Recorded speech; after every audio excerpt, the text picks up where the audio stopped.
تبارك الذي نزل الفرقان على عبده ليكون للعالمين نذيرا۔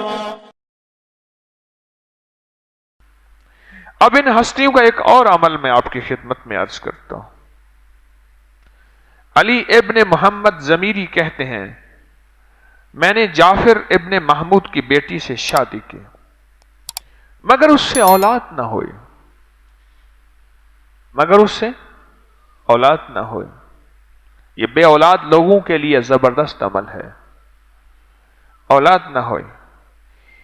میں نے حضرت امام علی نقی سلام اللہ علیہ رحم اللہ علیہ کی خدمت میں حاضری دی۔ امام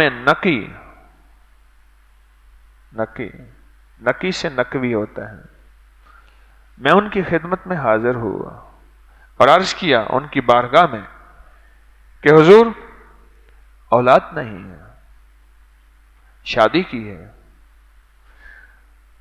تو انہوں نے کیا فرمایا؟ ایک انگوٹھی بنوا، سنیں ذرا،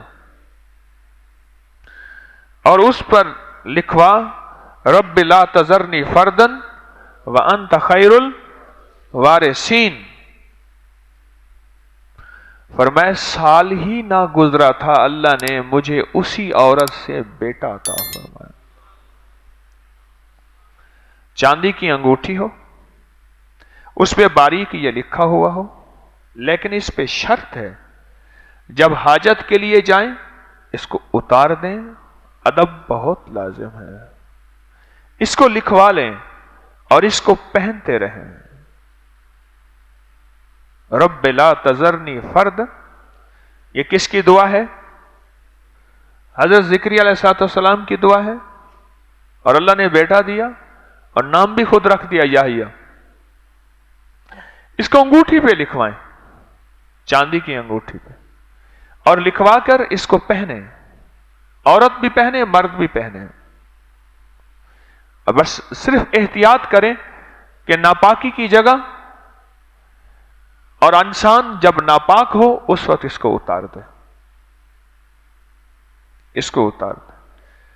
اس پہ میرا ایک اور مشاہدہ ہے، یہ تو روایت ہے میں بتا رہا ہوں، ایک اور مشاہدہ ہے کہ اگر کوئی بندہ یہی آیت صبح شام ایک تسبیح اول آخر درود پاک کے ساتھ پڑھ لے تو تاثیر بڑھ جاتی، اور اگر کوئی بندہ یہی آیت ٹھیک یہی آیت ہر نماز کے بعد 11 دفعہ پڑھ کے اسی انگوٹھی پہ پھونک مار دے تو مرادیں جلدی ملتی ہیں۔